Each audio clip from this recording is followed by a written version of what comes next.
What's up, guys? Welcome to another episode of Ball Status. That's right. This is episode number something 25-ish.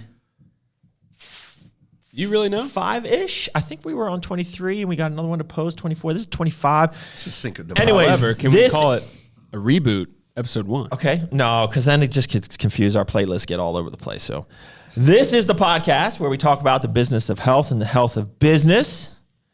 I'm joined by David Dodrill. He is the VP of Sales at Arms Race Nutrition. Patrick Mabe, VP of Sales at Core Nutritionals America Labs. Brian, I was going to throw a nickname in there, but it's just Brian. We got this guy, Brian. Oh, my gosh. Brian Burgess on the end. This is Pastor Brian. He's been on this podcast before, and he is now, well, he might quit after this opportunity, but he is now a regular guest because he is a very insightful man and has great perspectives on business and can bring a different perspective to this podcast. So we've invited Brian to come on. He is very much involved in the Crush It organization here. And so we asked him to come on as a regular guest. Thank you. I appreciate the invitation. Welcome. So what is your podcast name? Brian B? Pastor Brian? Brian Burgess? I don't care. BP. Or Give me 2 claps and a Ric Flair. Woo! So, I mean, you nailed that. we are trying to reboot this podcast a little bit. Not reboot, but I think it would be like a recommitment to this podcast because whenever we post these podcasts, we get really good feedback. We just don't do them enough. Yep. And I think consistency is important, but frequency is also important. I think we need to be a little more frequent. We're pretty consistent. So quality is good, but we need a little more quantity. Yeah. We were like what? Boss status Once a month. Once every Once every month and a It'd half. be like one. Be whenever. We've been down here in North Carolina for almost 2 years, and if we're on episode 25, that's like once a month. Okay. Then you did math. You're so good at math. So we are going to hold ourselves to a standard. I would love to do 3 or 4 a month. That's going to be a lot. We have very busy schedules here. So don't hold us to that, but that's what we're going to try to do. David is here today. Carl Frady, who's the general manager of the Nutrition Corners, will also be joining us occasionally. We're going to try to keep these under an hour. But if we're on fire, we might just break this up into 2 parts. Fire. Are you guys good with that? Fire. So what the heck are we going to talk about today? I think, is there anything else you think we should push Brian to share here of a little bit about his story so we can get some perspective here so people know who's this redneck here at the table sharing some words of wisdom? What gives him the right to do that? I think if you can give us a quick breakdown of who you are, and like what do you do? All right. And wait a second. So now that we have a pastor at the table, should we do like if you curse, it's like 10 push-ups like immediately in the middle of the podcast? Is that what we should do? No. Yeah, but It's or gonna maybe be at the difficult to end. get out from around this table. Maybe that could be an outtake. POV takes camera off the tripod, and we go out there and do a push-up. Maybe that's the reason why you guys invited me. Just keep it clean, keep it a little cleaner. Bit of right of center at certain moments. So my name is Brian Burgess. Some people affectionately refer to me in the bodybuilding community as Preach. When I DJ on a classic radio station where I have a portion of it, it's almost like a podcast called The Rev is Right. People call me The Rev. But my name is Brian. I have had a crazy background growing up, lived very rough for a long time, had a huge turnaround in my life after getting kicked out of high school and then made my profession of faith in Christ. And that began a new life for me. I was raised in a working family, but the call of God on my life, I think, really put an entrepreneurial spirit in my heart and my mind because I saw how everybody that God used in the Scripture was a leader. You can't make disciples if you're not a leader because you got to lead people to Christ. And if you can't lead people, well, you kind of messed up with that. So over the years, I've had various roles as evangelist, traveling around, student pastor, and then I went back out on the road as a itinerant minister, and I built a fully automated recycling facility for a local trash company. And that's called a MRF, a material recovery facility. And it's automated with magnets and tumblers and all kinds of things. And have no background in that. I bought a $144 book on recycling. It's like a huge textbook. I actually read it while my brother-in-law was undergoing his first treatments of cancer. And so while he was in cancer treatment, I was reading that book, and then I figured it out. And I figured it out. See, right there comes back to the core values. Yeah. So built a $4.6 million facility, ran it for 8 years until the company was sold, and then I became pastor of a local church that was pretty much a year away from dying, and God's turned it around, and we've done extraordinary things, and so I'm so grateful for those opportunities. For most of my life, I was an obese kid, and then I lost about 100 pounds in between my 8th grade year and 9th grade year. I was going to say, I saw you at like 22. You look pretty Juiced, yeah. But it was all natty. Okay. Yeah. That's drinking that orange juice. Yeah. So, I'm the oldest one at the table. So back then, you wanted to be Franco Columbo and Lou Ferrigno and Arnold. And so I spent a lot of years into bodybuilding, and then I had about a 20-year hiatus of where I was just taking care of everybody else. I got in strongman competitions, started tearing my pec and messing up my neck and tearing both of my quads. And then I used all those as excuses as I was putting everybody else first in my life. And then my best friend died, Dutch, who was a bodybuilder and show promoter. And I just had this realization, you know what, if I die tomorrow, they'll post my job in 2 weeks. So I was thinking, I better start taking care of myself. And about that same time, you guys came in to the community, and I reached out to you. And so it was kind of like, when I first walked in here, you were This is like, actually a funny story. This is where Doug is like, who's this redneck up in here? Literally, a table like this was setting out in the warehouse. Because we didn't have the offices finished. No. And so they're out in the warehouse, and a friend of mine, Kevin DeHaven, who's a gym owner and a show promoter down in Huntersville, they had a piece of equipment that you guys are going to sell, and he said, go by and look at it. So I just rolled in to look at the equipment. Of course, you guys are all around the table, you, Dave Reinecke, and Doug. And I'll never forget, Doug, like laid back in his chair, swiveled all the way around, and basically looked at me from like toe all the way up to my head, like, who is this guy? And then that started the relationship where I was able to help you guys get into our community, and then y'all built the gym, and so we began to help there. Well, I think it was like, what do you do? Like, what do you do, right? Well, didn't you message the Crush Coliseum page or somebody's page? Maybe it was Doug Miller's page, and you were like, hey, I can help you guys out or something. Somebody responded, like, yeah, we got we got people for that. Yeah. I was like, wow, these jerks. But wouldn't take no for an answer, and then I'm grateful for some persistency, and Doug started just popping off, and I was just like, God, this guy's full of himself. Oh, this guy, get out of here. And then he's like, I definitely need to pray over you guys right now because you're going to need all the help you can get. Yeah, and then you guys started coming checking us out at Beulah, and kind of went from there. And then, of course, I met Dodrill and Carl. And that was an experience. And which one? Me or Carl? Okay. Yeah. Well, that was an experience too. Yeah. So it's been good, and I'm grateful. And then I think we're a lot of like-minded, and we push one another to be better, and in whatever areas. So I think this podcast hopefully will be the fruition of just the behind-the-scenes conversation where we're constantly pushing ourselves and holding ourselves accountable. So thank you for letting me be at the table. Absolutely. And so Brian's being a little modest. We were doing a little church shopping around here, and there's a lot of great churches around here, but we just didn't find our home. We went to Beulah, and we immediately knew, all right, we need to be here. Brian does a great job. His sermons are awesome. They're very long, though. And I'm just kidding. You should start going to 8 a.m. then. Spoken to the guy who just said this podcast is going to be an hour. I'm just kidding about that, but well, not really. Not really. But yeah, he does a great job. So he preaches the truth, the word, and but there's a lot of real practical little slaps in your face a little bit. Wake a lot of people up, and very great sermon. So you can check that out online. Hopefully, we're going to get Brian a little more in the social interwebs and get some of his content out there because it's great. It's great stuff. So we got to continue to push each other to do that. So before we get started, one other technicality here. The last, I guess this will be about 2 podcasts ago, we did a podcast on No More America Energy, so we needed energy drink sponsors.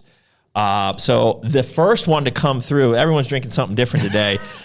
This is my Gorilla Mind. They did not sponsor this. I ended up paying $5 a can to have these shipped here so I could do a review on them. It's actually pretty good. But this is our first official sponsor, I guess. Yeah, so... I already opened it. Do you want to tell them what you're drinking? Yeah, Rise Fuel Twisted Lime Baja Burst. So thank you guys for the energy drinks. So how is it? It's wonderful. I'm going to do a review on this. I honestly think... Did they change? It tastes a little different from the original. It's a so little the bit, label's different. Label's different. This is like the new side-to-side label for placement. But yeah, it shout out to Bo, right? Bo, yeah. And Patrick. Patrick. I'm shouting out. Nick also, commented on it. But and yeah, Bo and thanks. Nick, I'm going to try it out. I just had finished off one of my hidden cases of American Energy. We're going to have to send Core podcast. Hydration an infringement letter. We get I love customer these service bottles. calls for that. I love these. So you pay $3 for that bottle of water just because of the shape. just because of the shape, and it's easy to refill. So yeah, That is kind of cool. So does the top come off and then there's a screw top? it's a screw top like that. Oh, wow. And then see, it's big. I love the sound of that. Can we Is it RTD? screw top? Oh, wow. I wonder if they have a patent. Man, will they sponsor our podcast? I don't know. We can try. All right. So we collaborate with them? Core by core. core by core. Core times I core. love that. All right, so let's get into what the meat of the conversation. So I have a lot of conversations with Brian about leadership issues, and he'll come to me and I'll go to him and about maybe situations in our workplace or how to handle certain things. And we wanted to bring some of those to the table here and talk about them. And something that has been on my mind a lot recently, and some people will take this to heart. There's nothing personal here. I'm going to talk about people that actually don't work in the workplace, but I want them to. As but he stares at me. That's a part of the conversation, yeah. But so what we're going to talk about is proximity in the workplace and proximity, the importance of that and how that is important for creating culture in the workplace. So there's a lot of different places to go here, and we have a bunch of things that we can talk through. But for me, it's funny, Carl, so our general manager of our stores was in the office today, and we actually had about an hour to sit down and actually do work together. I mean, like actually spreadsheets open, different programs open, Word documents open, and actually do stuff together. And we've been trying to get some of this stuff done literally for 2 months. Took us an hour of sitting in the same room next to each other because he is remote. He's up in Newport News. We're down in Statesville, North Carolina. And man, that just reiterated the importance of proximity. And I've had some recent conversations with different different brands, and how they are fragmented in the sense of there is no HQ. They run a dietary supplement brand through a 3PL, so like a logistics company, and everyone works in a different city. So not saying you can't run a business that way and be super profitable, right? With the right influencers, the right marketing, the right stuff, you can do that. That is not what we want to do. So I want to preface our discussion here is this isn't the only way, but for us, we have found such efficiency and more importantly, culture building by having people work under the same roof. And so like the gentleman I was talking to the other day, who was working at a large brand that if I said the brand for the people that listen to this podcast, most I'm sure knows this brand, they were making a comment about one of their employees who was working remotely, and he was a chief marketing officer. And yes, a lot of stuff can get done there, but that chief marketing officer was not in the trenches with what was really going on at HQ, so there was a disconnect. There was always a disconnect. They just didn't know all those little details. And also they weren't really held accountable because nobody could sit there and watch them. Not like people need to be micromanaged, but there was a lot of they would work about an hour a day type of thing. And created a lot of frustration and angst in the company. So those are a couple of the reasons why I wanted to talk about this. So, well, I think it's been in building this castle that we sit in today, that we've talked about for years, it's something that we've recognized how that's what we long for, right? To everybody be in our four walls. Now, it's not always going to be the case, right? We have athletes that are a part of our group, and we have certain roles that are part of our group that might not necessarily need to be here, but our goal is still to have everybody in-house because it's part of our culture. Yeah. Just I think the big Well, thing. it's a part of the mainstream culture ever since the Great Pandemic, is because people, got so used to working at home. So when COVID hit, they sent people to remote, and that first summer, people bought they rented beach houses I remember trying to get on vacation, and you just couldn't because high-end profile people had rented a beach house for 4 months, and their kids loved it, and they could work remotely there because it was the first time they ever had permission. We had restaurants closed down, so it was all drive-through. So, it was just like you had a smaller locale. And so now this is really the toss-up, which, the truth is it's not good for us to be alone. It's a principle. And it's because wherever you're alone, you got to really be disciplined, and we'll talk about that later in a podcast. You got to be really disciplined to stay on task. Yep. And you got to have an amazing amount of drive to stay connected with the people who make you or you help them be the best they possibly can be. And that's the interesting thing that I've noticed about this culture and climate that you guys have done here, and what we try to do at Beulah and the parachurch ministries that I'm a part of as well, is that there is a desire to be back here. So Dodrill could be in San Francisco, and I wake up tomorrow morning at 4:30 to start my day, and I look on Instagram, and Dodrill's in Minnesota. I'm like, oh, how do you get? And he's not flying; he's driving, And then I text him. I said, "Where you headed?" HQ. I'll be there by tonight, midnight. I'll be doing cardio if you want to come by or smoke a cigar or something like that. So there is this desire, and honestly, what I think we've overlooked is it's fundamental in people, but our world is teaching us to hate people, which is a different podcast. But let me be on my own. Let me do what I do. Just pay me and don't get in my way. That doesn't always work. And I don't think it creates, what we need.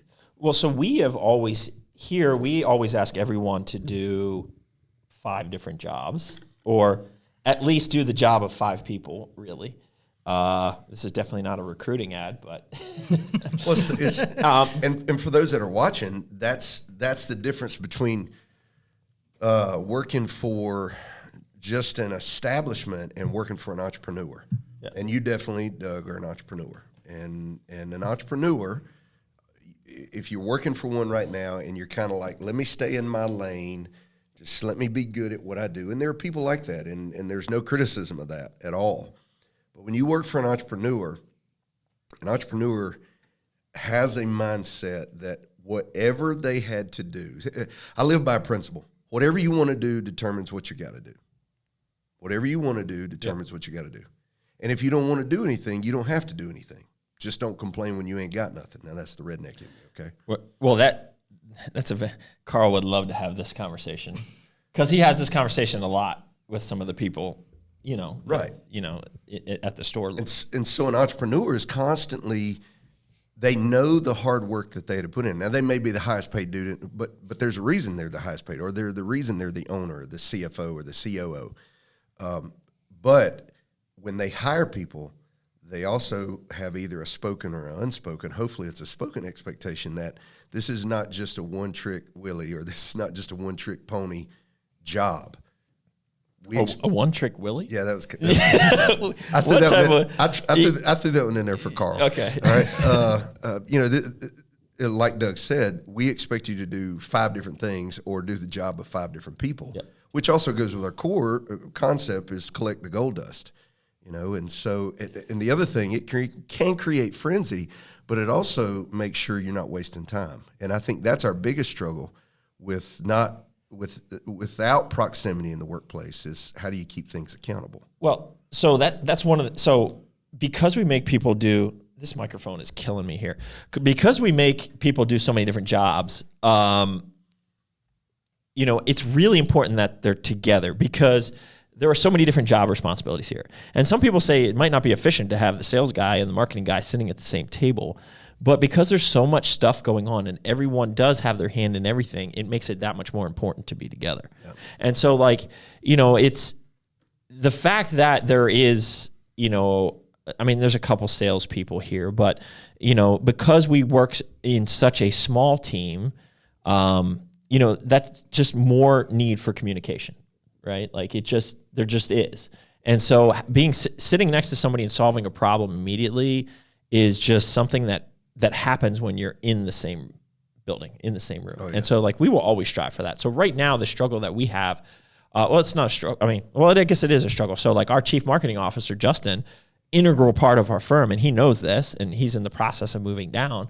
It's just like, we will formulate new products, come up with new marketing ideas, come up with all this stuff, and he is not in our room, which is a problem. And so, like, that's the downside with, you know, somebody not there. And so, like, that's why when people are working remotely, there is a whole other level. When people are working remotely, there's a whole other level of thoughtfulness you need to have.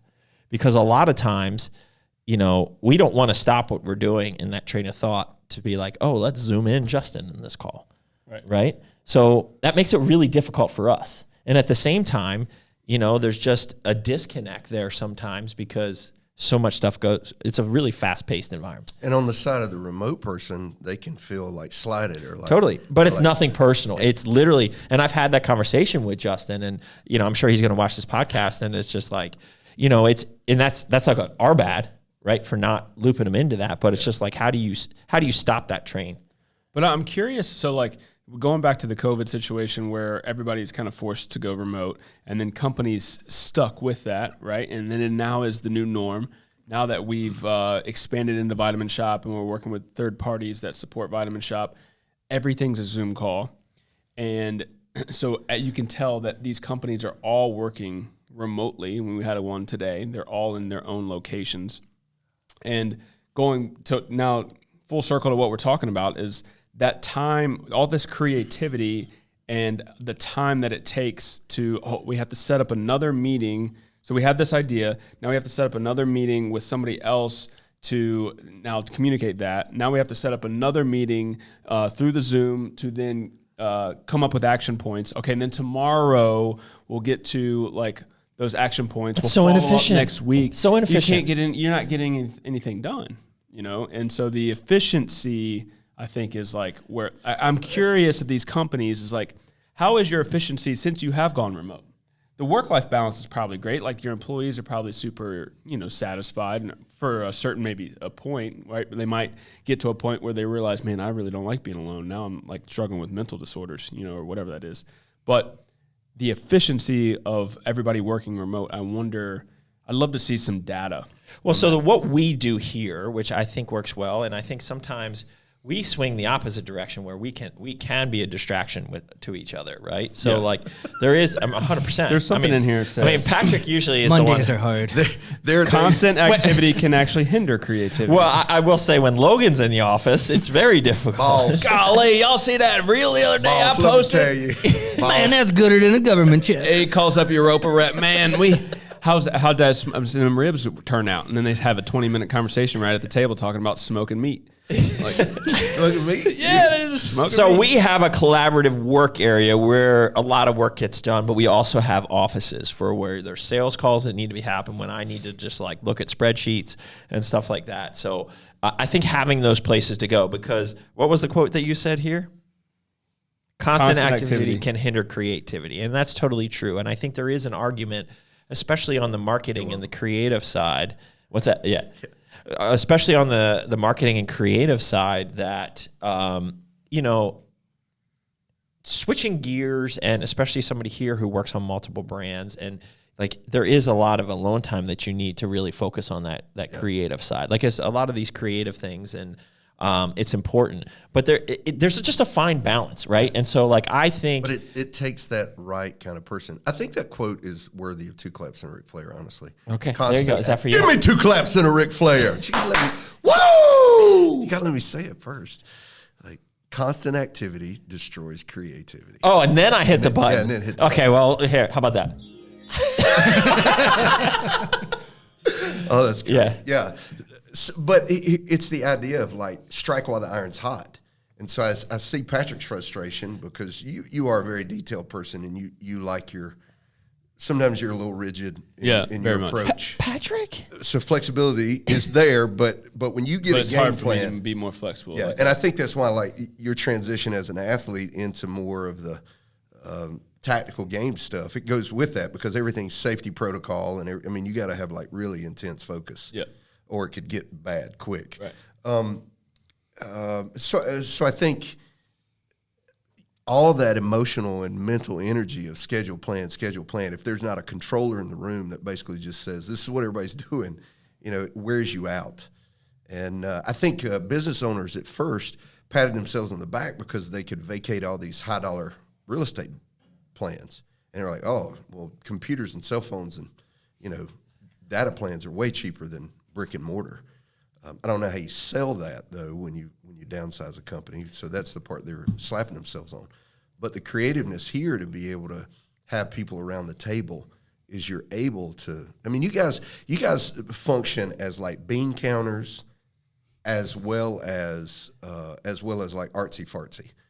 Excuse me. Yeah, that's right. That's the written. It's like the creative element with the constable element, like and so that's not everybody can do that. And that's why I think in your hire of, we looked at the difficulty of job responsibilities at that point, you really do have to have those right people.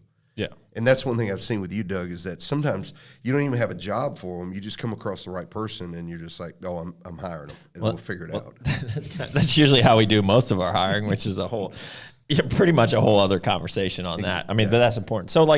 So flex work, so there are some pros and cons to flex work, right? Like, so I think, people always say having that flexibility and to kind of, the work-life balance that creates, it allows people to work from home, especially if they have kids, I think you can do. But let's be honest. If you're watching your kids and working at the same time, how much work, there's no way Sam would be getting things done. You're not watching your kids and you're not working. So it's totally inefficient, but it's just like, I guess, less travel time, whatever.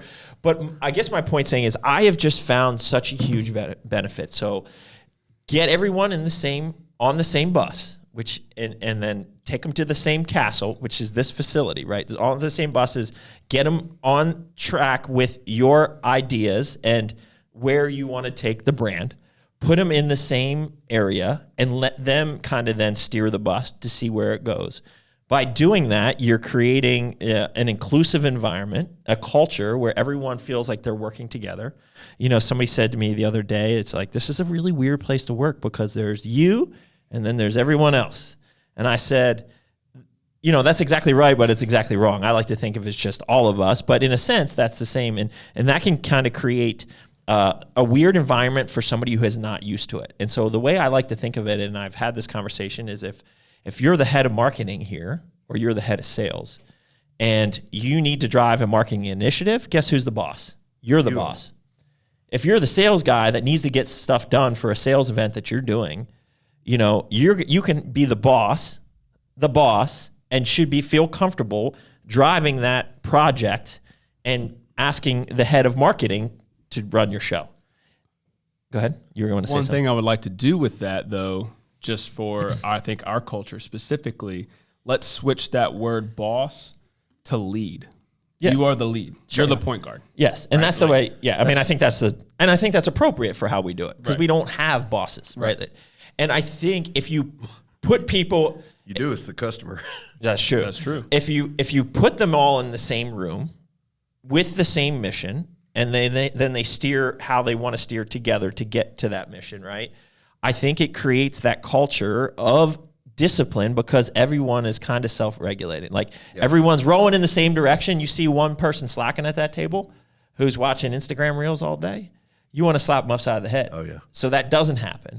And also I think the one other thing it also does is it creates a culture where, you have to be physically located here, so it's not working from home, but I'm pretty sure that most people look forward to coming here.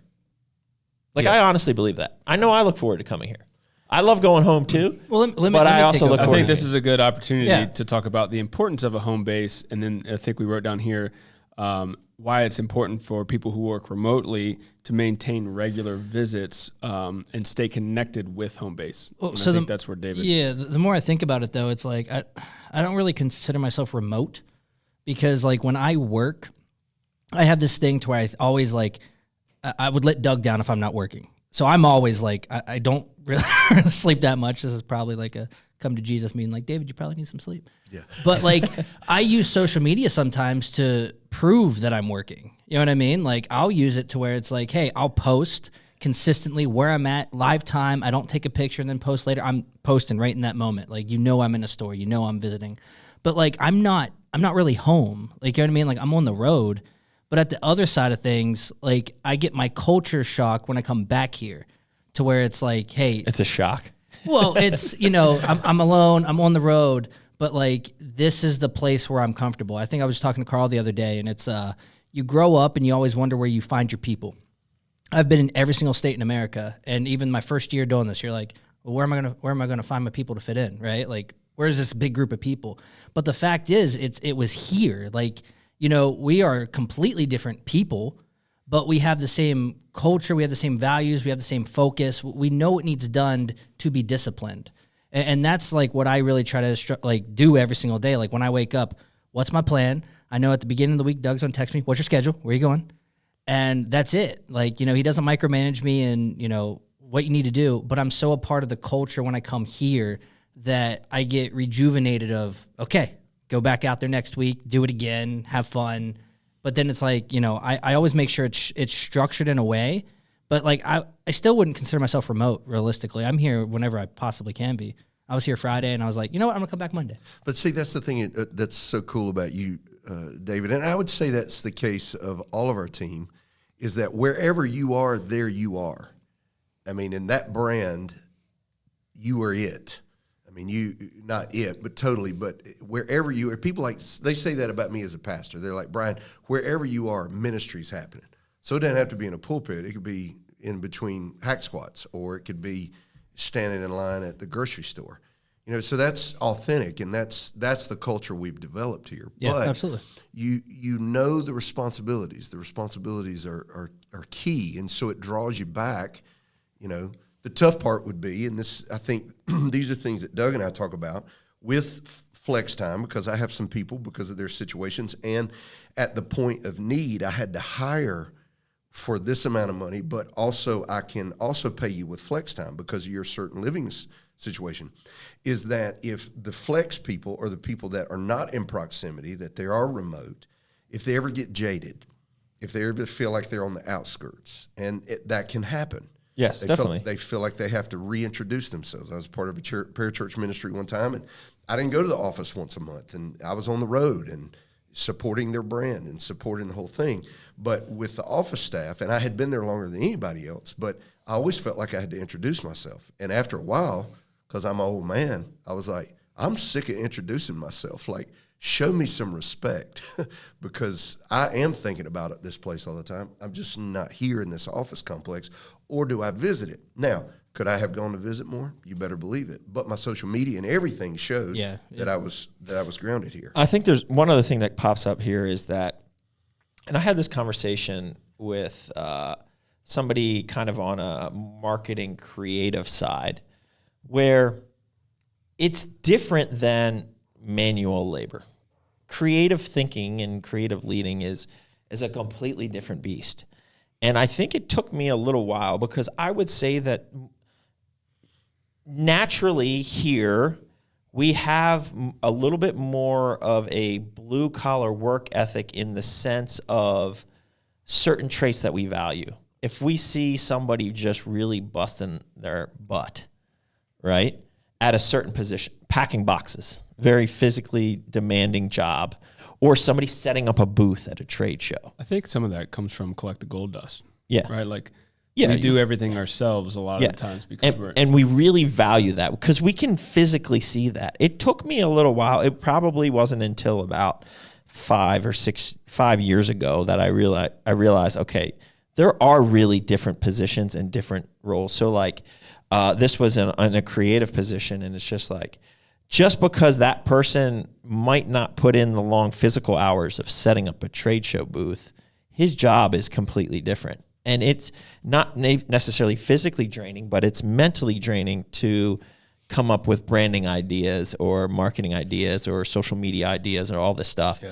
And it took me a while to appreciate that. And I think most people are jaded one way or the other. I think right now I'm in a good spot down the middle of the appreciation of physical manual labor, which is more just like you're actually doing physical work, and the creative side of things, where it's, you know, a lot of people over here don't even understand that, and they see this person, oh, he only works 3 hours a day, but it doesn't matter because the creative elements that they bring actually allow this person to have a job. Right. And so the thing, just let me finish real quick. Yeah. So like sometimes there is this animosity here. This person over here who's working in that creative position be like, you know, like can just feel kind of like this person over here is working the manual stuff, feels like this person is not pulling their weight, and they can't see it from their perspective that no, they're making a lot of this possible. Yeah. And I think it's how, specifically as us, the leaders, we have to constantly build in our culture. No job is sexier than the other. That's where the animosity comes from. Yes. Is where it's like, oh, well, they're out back smoking a cigar, and talking about the brand, but we're here, packing 300 orders that just came through because of a Black Friday sale. Well, every one of those jobs is sexy because if the brand isn't creative, then the sales aren't there. If the sales aren't there, then the boxes don't need to be packed. But if the boxes aren't being packed, nobody even knows we exist because stuff's not being shipped out. And if our orders aren't correct. So I think the tough part for us as leaders is constantly bringing everybody to the table. And one of the things that's helped me in this, and this is why I love proximity, is creating a culture of thankfulness and of support, whether you're in the warehouse, whether you're in the gym, whether you're in the HQ office, and it's all HQ. But just saying, look, there's no varsity and JV here. This is all premier because we want longevity in this. And so the leaders, because attitude reflects leadership, we have to be the ones that constantly remind people your job's just as sexy as the next guy. Whether it's an hourly job or a salary job, it all makes the wheel turn. It all keeps the bus going down the road. And I love that. 100% love that. What's a way that you cultivate that within your workplace, right? Like, I think we have events. We try to, if we go too long without something, like I've been thinking about, like weather's getting nice, we should do a grill out, and some way to cultivate. 19th, it's happening. Yeah, the team togetherness, right? So that way we can increase togetherness and efficient communication with everybody. Well, so that make sure even like our hourly staff that's in the warehouse, come on, we're having a cookout, we're a team.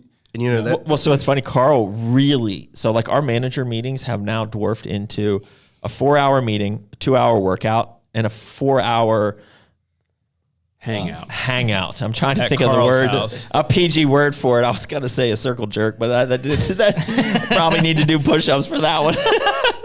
You might be sick. But hangout would have been efficient. Hangout works. Good. Okay. So let's talk about that.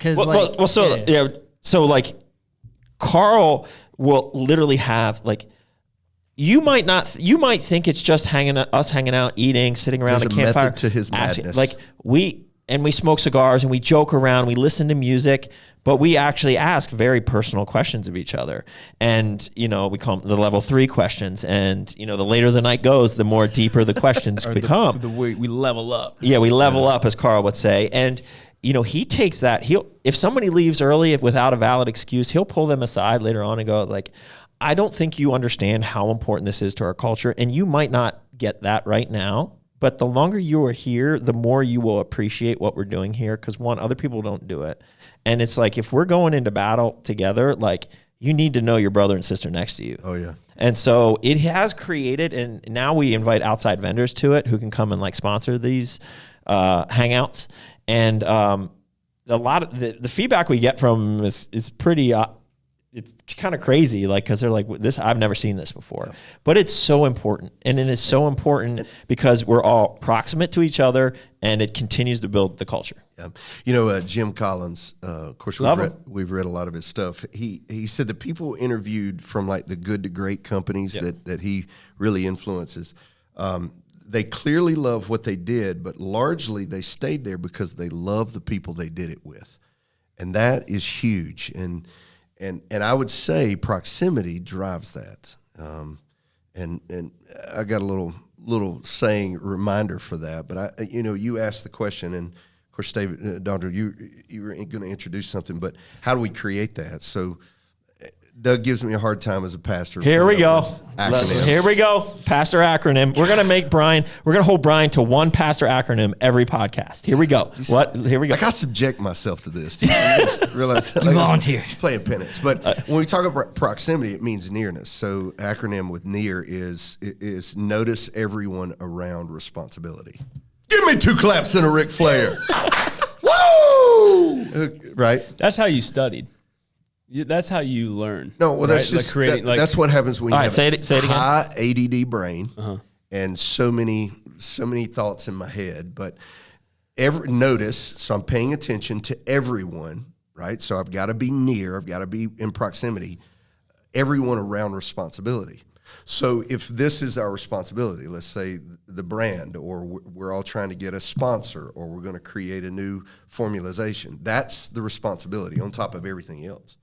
And if you notice everyone around responsibility, you will notice the curators, you'll notice the folks that are like can't outdream God, you'll know the ones that are figuring it out, and you'll also pick up real quick on the ones who will ride everybody's coattail and then scream the loudest that it was their idea.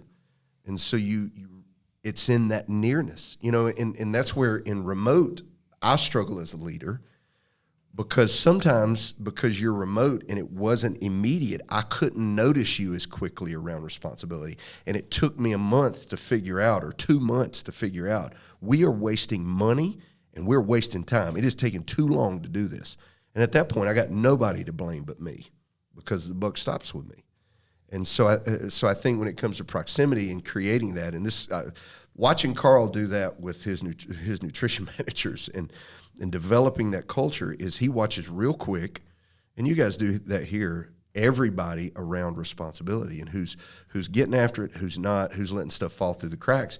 And then it's not that maybe you you hired the wrong people. It may just be that you have them on the wrong seat in the bus. That's right. And then you have to scale back, or maybe you realize, you know what, they are way more capable than what they're doing right now. And so you coach them up, you level them up, or you get a little more creative, or maybe, like what I've seen with Dodrill, you stay in this vein, and as you're riding back and forth in your truck and, in your van and all that stuff, you start texting in all these ideas, and you're just like, this dude's a genius. Like, whoa. And so you can quote that on the video? I was going to say, this dude's a genius. What were you going to say, Dodrill? Because I had one more thing to go with. It was really about the manager meeting. This last one, it really got to my mind about the travel, right? Like, during the manager meetings, I feel it's so important to be there. And especially for us, right? He he drove across the country from like Seattle in 2 days to be there. Yeah, he pulled it off on that one. But it's just like, we're in vitamin shops, and I'm going to GNC, and we're showing them so much love, but it's about showing our people love too. And I do some really crazy things in order to make those meetings, because that culture is so important to me that, like, they know, hey, you guys are worth it. Yeah, I might have been in Washington 2 days ago, but I literally am now at Virginia Beach because you guys are worth it. So it's really just to piggyback on the idea of the proximity of things. Like, no, I'm not always here, and no, I'm not always around like the nutrition corners and everything like that. But I do think that I have shown them over and over that they're important, and what we do is important. Bro, when you roll into town, it's like, because I'm from the 1900s, it's like when you could trust the ice cream man van, and you'd hear the little ice cream. When you could trust it. Dude, every day at the same time. Yeah, it's funny. I had an email today where the GNC in Alaska asked me, hey, we would love to have the arms race van here this summer. And I'm like, but I'm flying. I don't know what you're talking about. We'll probably have to buy a new arms race van by the time we travel. It's already had new transmission. Yeah. So I you were talking about the reason why people stayed at a company so long, and it had to do with the people and the culture. It wasn't too long ago that I read a post, I think it was on Instagram or somewhere, where somebody was talking about if you're working for, it was somebody basically just kind of being a little bit of a hater, just in general, not towards, it wasn't directed towards me per se, it was just out there, right? Like, if you're working for an entrepreneur and they're making you slave away and, you don't have equity in this and, they're making you taking time away from your family and, all this stuff. And it's just like, and they claim it's because they're building culture and building this blah, blah, blah, blah, blah. I felt for the person because they clearly have never been part of an organization or had the opportunity to be a part of a culture like that. They've never been proximate to where something like that goes on. And because they were so jaded about that situation. And basically it was just a total kind of like a entitled post about, if you're not paying me X and, you're taking time away from my family and, all this and all that, for the sake of culture, then, screw you. Like, that's just, you're an a-hole pretty much, So the balance of that was that person actually pulling their weight and was the one making the dough off the culture, were they rewarding them appropriately? And that's the balance of leaders, top leaders. Yeah, and I guess the who's to say, I think from this, after reading this post, whoever posted it clearly didn't think that they were compensated. Exactly. So then they didn't see it, but there's some compensation that, it doesn't happen all the time. Like it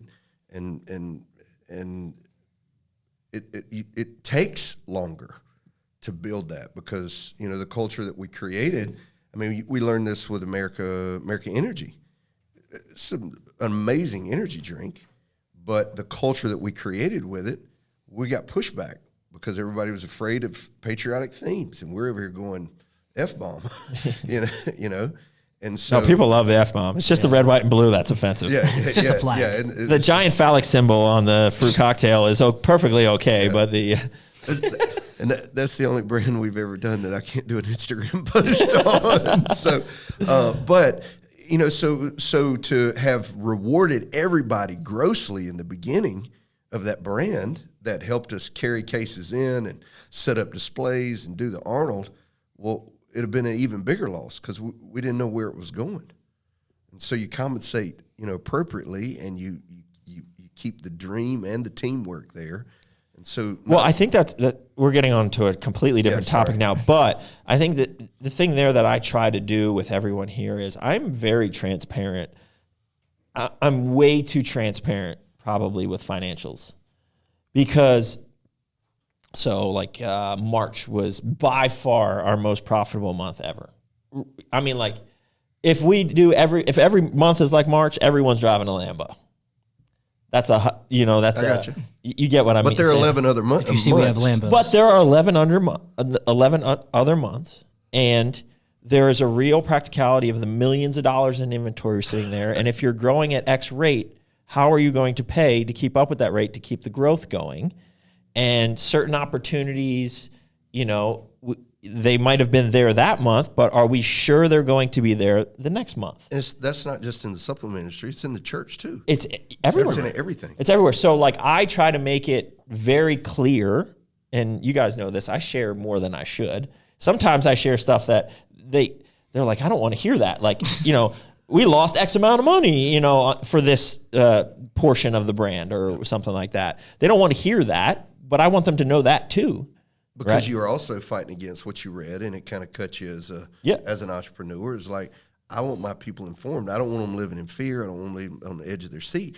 I want them to make the most of the responsibilities that are here, and that's why I want you near me. Yeah, and that's why I try not to make decisions based on any one data point. It's a consistent, where are we consistently on average? And I mean that not just from a financial perspective, but in general, and it's performance over time. It's not a gold star. We're not a gold star company, right? It's consistency over time. But notice this. I think you guys should fight. It's okay. I'll be glad to. The opposite of that is exactly what Dodrill said a while ago. When I wake up in the morning, I don't want to let Doug down. Well, I helped put floor in here. Some of the toughest decisions about putting floor in the Crush Coliseum was we don't want to tick Doug off. And it's not that Doug's this tyrannical leader. It's the presence. There really is a value and a culture of honor because of the proximity. Brian's like, you were the most stressful part about this, and you weren't even here. I want to make sure I had nothing to do with. I had nothing to do with this. And why are you yelling at me? In the middle of it, I looked at all of them. I said, "Look, y'all work for him. I don't. I'm here pro bono. If he gets mad, he can kiss my butt." But that's the importance of the culture. And you said you're too sharing with financials, but that is the culture that you've created, and you have to be proximate. You have to be near to understand it and really value that. True. And then also within the culture, if you're not proximal or near you don't really see, like you are a leader, Brian, I think you're the same, of actions, right? Like we've always said, this is a Jim Collins, a speed of the leader, right? I feel like that's a core value that we could have. Like that's number 13. We always say we have like 13 that are random, but the speed of the leader. What's leader? 13? Huh? We can't say that on the podcast. The speed of the leader, you are not fully aware of his speed if you're afar. Oh yeah. Right? You have to be near that, and I think that's why I don't want to. I want to make sure Doug knows what I'm impressing Doug, and I want to do this just because he's moving fast, right? And I want to show him that I'm moving fast too, and I'm keeping up with him. And again, you're not going to know that unless you are proximate. And if you're from afar and you're just cluing in on his Instagram, it's kind of like people with me. They're just like, oh, you only work a day and a half a week. You know, you work on Sunday and then on Wednesday. You know, and I'm like, well, you have no idea what I do because I'm up at 2 a.m. thinking about you, praying for you, building my sermon base, seed thoughts that are coming. What's next with the building? All those kind of things, and that's the kind of leader you got to be if you're going to be successful in any.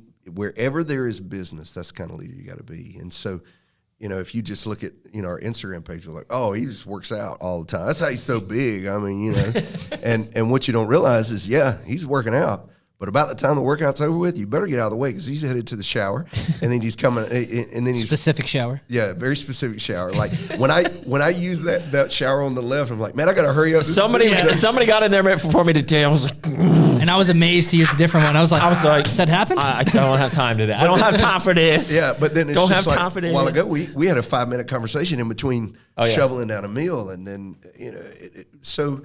Proximity, though. Speaking of, we have 4 minutes on this podcast at most. Proximity lets you see the speed of the leader. So, Dodrill, what were you going to say? So, not to backtrack, but before all that, you kept talking about compensation. And I think what's really wrong with people not being, at least around this culture, is the word compensation always ends up being money. And I've had this talk, like, internally. Doug has always taken care of me. Like, when I signed on board, he was like, it's too much money. You're going to agree to this. And I'm going to take care of you. And I'm going to take care of you. That's true. He's like, just work hard and we'll see. And I've taken that to heart. You're not the only one, David. I know. I think we all, yeah. So don't take offense to that if you want to come work here because you start high because it's coming down. But realistically, like time and time again, he's always done right by me when he watches me work. And, you know, when everyone talks about compensation, they're thinking money, but like, what's the real benefit, right? Like, I have fun every day. I love who I work with. Me and Pat have great talks when I'm on the road. Like, I'm getting compensated in good memories and just good vibes and just having fun. And so people are going to call you out on that. So people like that post that I was talking about was exactly that. Like, they use culture as an excuse to not pay me. Pay me. You know what I mean? Like that's they're so angry. And they are. I mean, they're so upset. But I would pick what we have over money any day. Totally. Like hands down. But let's be clear. There is money here too. Like, let's not paint this picture. Like, golly. Near. Like, notice everyone around responsibility, and the boss is watching that, and the pay comes. Yeah. If you this is, oh man, when I was running my recycling facility, it used to drive me nuts. And I get it. I try not to let it take such a personal feel, but before I ever saw them work, they were like, "What you gonna pay me?" And I was like, well, come to work and we'll decide. And it's going to be in this range, so I'm going to figure out what kind of level of employee. And I can figure that out real quick. And I can figure out what the longevity of it is here. You know, but our world is shifting so much to where everybody's got that attitude, and they're going to miss some wonderful opportunities and wonderful places to work just because we put a dollar figure to it instead of letting the work generate the dollar. The one other point that I want to get in here on proximity real quick, and we talk about discipline, but discipline for a leader creates this environment where I don't have to micromanage. Yeah, I'm glad we're talking about I that. don't have to micromanage. And I really refuse to micromanage. If I have to micromanage, then you probably won't be here long. And so I think we're at a point now, and there was a period of time where I wanted to know everything that was going on, and, you know, on every level. And when you are proximate, it does create that culture of discipline, which then alleviates the need for having a boss who has to micromanage. And then you guys can get your job done. Like, I don't know if you're getting your job done. You don't have to necessarily, like, I don't have to literally physically see you. I look at the P&L at the end of the month and I know if you're getting your job done at the end of the day. I mean, like that has a lot to do with it. Yeah. So that has been a huge for me because let's be honest with you, I don't want to micromanage. Like, that's just extra work. That keeps me from doing creative things, right? Constant activity destroys creativity. Exactly. So if I have to micromanage, or Carl has to micromanage you as a manager in our stores, that's just, you're lessening your own opportunities. So do your job, right? And, you know, creating the culture of proximity here allows for us to have that. And I think that benefits both the boss and the employees. So what would we say, as we're closing up this podcast, what would we say to the remote guy or girl that's listening? They're like, well, these guys don't understand me. Like, from our vantage point on this side of the desk where we really do push proximity, what would we say to them? Get a good real estate agent. And move here. And start your looking. I would say stay connected. Yep. Right. Over communicate. So this is a conversation I have a lot. It's stay connected. Like, that's exactly right. I say you need to over communicate because no matter how much you communicate, you're not going to over communicate. Right. Because you're not here. So you need, the more you talk to, I mean, I had this conversation with Justin, who is our probably most prominent, you know, chief marketing officer, who's not here in this building. I have this conversation. You know, you need to be talking to Patrick, Sam, you know, David, every day, right? Even if you don't need to be, you need to be talking to them because that will help big time. And so, like, that over communication, it's more work. And that's the trouble. People don't want to do that. Which from our end, when the remote person calls in, I can't, in the middle of my tick, tick, tick, tick, my to-do list, make them feel like a nuisance. Right. Like So they're called Doug from the road. It's like they have to over communicate. he answers your phone. We have to be receptive to that, right? And then I was going to also say is regular scheduled visits. Like, I think Rachel's doing a great job at that right now. Like, she's okay, crushing it. Once the first one, all right, so I'm about to leave. Okay, the next time I'll be here will be this time. And then we have that to look forward to, that to plan, that to do media around. So regular scheduled visits, I say, would be like high priority. Yeah. Wow. It's good. It's good stuff. Can you make me a reel? Can you make me like 10,000 Gary Vee? followers? Can you make 4 individual reels, POV, please? Can you? POV What's your to-do list? All right, so He's like, This will be our first podcast. What We're are our actually top going to three- send off. What are our top 3 takeaways in less than a minute from today? find a good real estate agent if you work remote. If you can't figure it out from that, I think it comes down to the proximity helps create a culture of discipline, which then causes a culture that is not micromanaging, which increases the overall productivity, right, of employees and job satisfaction, right? Whether that, you know, non-compensatory, like cash compensation, right? And some people may dismiss that, but those people that dismiss that have clearly not been proximate in an environment like that. Yeah. Wow, that was, whew. You like that? You like that? Give me Preach? 2 claps and a Ric Flair. Woo! All right, guys. Till next time. Keep crushing it.